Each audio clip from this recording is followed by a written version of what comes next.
please join me as we welcome Dr. Umana, founder of Sqooasha. Okay, Creative Learning STEM Focus. Give a round of applause, please. Thank you.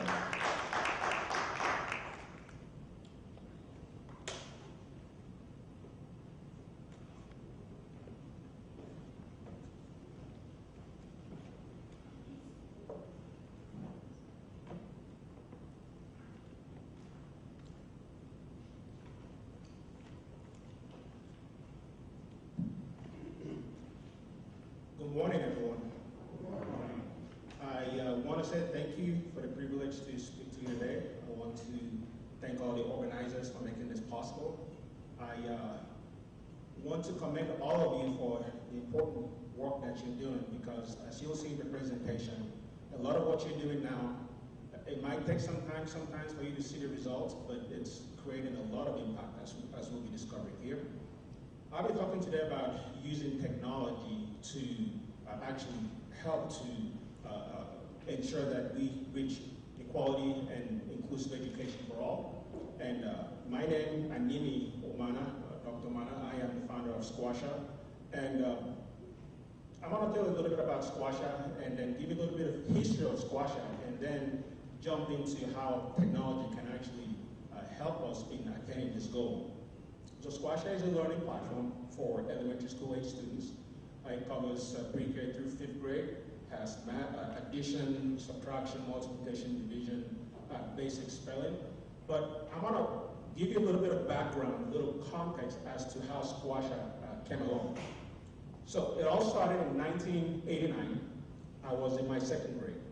The students in my class had to be ranked based on our performance. And on this ranking, I was the 31st student. Now, I'm not going to tell you how many students there were in the class, because most people guess it right on first try.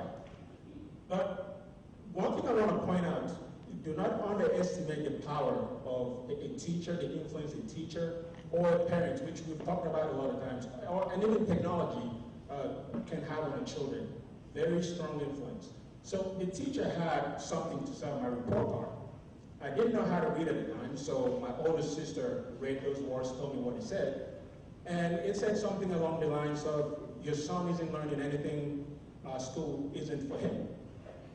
And so I remember listening to that and thinking, well, my teacher should know it all. And so if my teacher has this vision, he must be right. So I embraced this vision, and 3rd grade, everything remained the same. It took my mom over 2 years of trying to rewrite that vision that this one teacher gave me. And again, we talk about the influence of a parent in the life of a child. What if my mom never had education? What if my mom never cared about these things? So right now, we're starting to help young gals to bridge the gender gap and get them all involved right now. And years to come, these gals and these young individuals that we're reaching out and being an advocate for them today will be the same ones that will be in the capacity of my mom, that will turn around and encourage their children, turn around and encourage their students to rise up and become whatever it is they want to be in the future. So my mom kept on insisting and kept on investing a lot of time and working with me to learn it. I remember a lot of times she would come up and she would say, well, let's read this paragraph. And I'll say, come on, Mom, I've tried. I don't remember this word. She said, yeah, just try this paragraph. Let's just read this page, and then we're here. I said, but Mom, I want to go play. I don't want to read. Tears coming out my eyes. But she was patient and just kept going and going. And, you know, looking back, I wonder, if I were in her shoes, would I have been as patient as she was? She never raised her voice. She was always patient. And then came my 4th grade teacher, a lady as well. She invested a lot of time, believed in me, and just kept on sewing. So it took 2 years from that initial vision that was given to me, which our words are very powerful. And so that's one of the things that with technology now, some of the things that we have incorporated is being able to give students encouraging words. So while they're using the platform, they're hearing things like, you're a genius, you're smart, you're one of a kind. So when the child begins to hear this thing over and over and over, day in, day out, you can't help but to just walk a little straighter and think, yes, I am one of a kind after all. And so, past the 4th grade, 5th grade, things started to change. I started to rise up to the top of the class, and then middle school, I started to dominate. At that point in time, the only vision I had was to become a Sqooasha. And you might wonder, what is a Sqooasha? Well, a Sqooasha in those days was a phrase reserved for students that were in the top 5% in the classroom. So these were students that knew it all. You can ask them anytime, anything, they have the answer. Or if you had a debate, and a Sqooasha shows up and tells you what he thinks, debate is over. The Sqooasha has spoken. And so this was the vision I had at the point, just trying to move away from as the bottom as I can and really rise and stay at the top. And having experienced what that felt like, when I started to have children, I started to ask myself, what can I do to make sure that my kids don't experience what I experienced in my 2nd grade, but instead that they are Sqooashas and always become Sqooashas. And all I knew at the time was just to work one-on-one with my son. He's 15 now. And one thing I noticed was that my patience, I'm not quite as patient as my mom. And a lot of times, if I have to repeat something 2 or 3 times, I start getting a little bit irritated. I don't know, maybe it's just me. And so one of the things that I thought about is, well, it would be nice if I just did this one time, and then he could watch it or do it, repeat it as many times where, I'm not having to lose my cool. But I ended up implementing actually his siblings. And so that's when Sqooasha came along, where the concept there being, you can have some tutorials or you can have some videos of any learning concept that you want to capture one time, and then the child can watch it as many times. You don't have a child now learning something and having the parents, hit his fist on the table. I talked about this 2 times, he's still not getting it. Because then the child starts to shrink and begins to look at the learning experience as a table-pounding experience with the parents. And so one of the things that we incorporated in Sqooasha, which really is something that technology has enabled us to do, is the ability to have the tutorials. But with the tutorials now, you can watch a given concept, and you can go back and watch it as many times as you want. You can watch it at your own pace. I wanted something that my children, for instance, can learn ahead of their class if they wanted to. But I was also thinking, what can I do to make that other child that maybe he's at the bottom of the class like I was, who I might be the only advocate, who you might be the only advocate for that child, to give them a chance to also rise up again. And so this also helped even as far as giving you instant feedback. And so once you learn all these concepts, it's good, but it's nice to practice, because as you practice, those concepts begin to solidify. And with my oldest, my son, he would ask for some math problems to solve. I would give him maybe 20, he would solve it quickly, I would come back graded, he would come back for more, I would do it one more time. The 3rd time, oh, come on, son. Let's do this tomorrow, next week, I was always the bottleneck, but I thought, what if I can integrate this as something then that there is no limit? So if my child wanted to do 100, 200, however many questions, so be it. And around that time, I was fortunate to go to school with some really bright minds from China. And these students were really good at math. These students, we would have some math problems in electrical engineering. These students would finish very quickly. So when I was developing this, I asked them, because I wanted to incorporate some of the concepts that they had into this, what is it about you guys? How do you guys learn? What's going on? And the common answer that I got was, it could be because they did a lot of practice. I asked, a lot of practice, what do you mean? He goes, well, those days we used to do maybe 100 questions a day. I said, 100 questions a day? If I did 5 questions, I've done enough, even as a parent, let alone 100 or even more. So having to integrate part of that and having a scenario where, for my daughter, she had a given amount of points, she was going to have some monetary reward. I think it was $10. And it would typically take her 1 month to get the number of points to get the funds. She sat down one day after school, she started doing it. She solved, I think, 500 questions, and it was very obvious that she was going to get the $10. So I went over to her, hey, daughter, you don't have to finish everything today. You can wait till tomorrow. So no, Dad, I'll keep going. And then she got 600 points. She's coming close now. It's 600 questions to get it to go. Dad, it's bedtime. It's time to go to bed. you can rest, So here I am, now I'm trying to get her to slow down, because I didn't realize I was going to have to pay the $10 so soon. But she kept going. And then one sitting, 700 questions. And so it was really eye-opening, because if I, as a parent, had to come up with just 20, maybe 50 questions, I was already tired of having to grade it. But then you have technology now that can come alongside, give you instant feedback. If a child wanted to do 1,000 questions, they could do.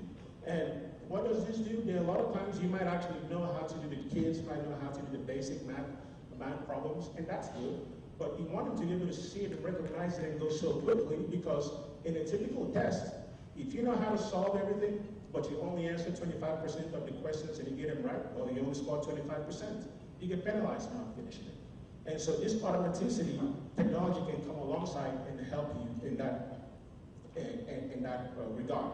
And the one thing I've come to realize about the technology is, however, whatever we want to solve, whatever the problem it is that we want to solve, it's just limited by our imagination. So if there's a particular feature that you're looking out there and maybe it doesn't have, perhaps figuring a way that you can partner with some company that does something along those lines, so actually integrating your proposals and things that you're doing to have it added, it could be possible. For instance, with the spelling, I would have one of my children that would come over to me, Dad, can you help me with the spelling list? They would give me 20 words. I would read those words out, and they would write it out, and then the next day we have to repeat it all through the week so they can take the test on Friday. Well, the other child also started doing spelling, and so I would read this one, I would read the other one, and kept doing it.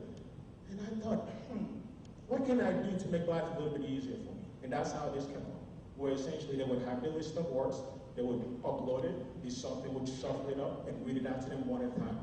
Yes, I know it's probably not, I'm not spending as much time as I would be, but then now I'm not the bottleneck. If they wanted to do it 500 times, they could. But then someone asked a very interesting question in one of the conferences we went to. This was a homeschool mother. She said, well, a lot of times we travel to remote areas, we don't have internet, we don't have internet in those zones. What can we do? Because this is all web-based, we need internet to use. And we sat down, we thought about it, and one of the things we came up with was worksheets. And so these are worksheets that on a daily basis, 1,400 worksheets are generated, and essentially the parents could go download all 1,400, and then that could keep the child busy for a very long time. And cases for the children that we actually looking, for remote areas that might not actually have internet, we could go back down and say, okay, how many worksheets could we print that could be maybe a semester's worth? And not just going through to do the worksheets just for worksheets' sake, but actually timing yourself. Because you might be able to solve one of those, and maybe you might do it in 5 minutes, you got 100%. That's good. But can you do that again now? Can you do it in 2 minutes, or can you do it in 1 minute? So my children typically have 1 hour of electronics time, but they have to do their math before they do it. And so starting out, they would do their math in 5 minutes to answer the questions that I would assign to them before they would do it. And then they started to figure, hey, if I did this very quickly, I get more electronic time. So my daughter started doing a double-digit multiplication. She would typically take her 5 minutes. She condensed it to where she can do it in a minute now, so she can have more computer time. And for her, this is a way now that she can help her do it a lot to build her automaticity. And then the last part I want to talk about is the monitoring feature, where it does me no good as a principal if I find out at the end of the semester that 50% of a particular grade failed and they have to retake the class. Because at that point I'm reactive. What can I do? What didn't work? And I will try it again next semester. Well, I wait another 1 year. Well, 40% repeated the class this time. But having technology as part of what you're offering for cases that you can actually use technology can be a very viable option, in the sense that you can, on a real-time basis, figure out how many students are struggling right now. How many students are struggling? What are we doing in the classroom that's not working? What can we change? And perhaps monitor in the next week or two to see if that's really working, so that we're not waiting till the end of the semester to find out that perhaps we have some students that are at the bottom that are struggling who need help now. We don't have to wait until then to do that. So the main things I want to leave you with is the fact that technology where in cases that we can actually make it applicable, there are some of the presentations I saw yesterday, there were some venues that had computers and had internet access. I was speaking to someone and she said, yes, in one of those venues they actually have internet where the students can take advantage. So yes, learn how to use computer, but how can we also have these electronics or even mobile devices work in our favor and towards their learning journey? And again, to not underestimate the influence of the teacher, of the parent, technology. The words that we speak are very important. Even if the only thing you do is just to come along the child and say, hey, you're doing a great job, you know, you're going to be someone very important. You just keep telling the child that over and over again. Watch that child several years later, and you watch them with a lot more confidence, you know, as they begin to carry out their daily activities. Well, thank you for your time. And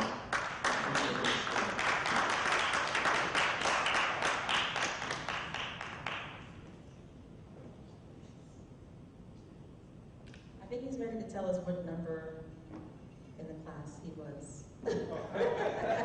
Well, I think many of us may have figured it out. I was the last student. And, but because of those encouragement, having risen up from there to having been a privilege to go to school, do my graduate school with students from China. If I didn't have that family and the support to help me, who knows, I probably wouldn't have done that. So I'm so grateful for parents, for educators, and for all your work that you're doing trying to capture these children right now. That's where I was. Thank you. Congratulations to you.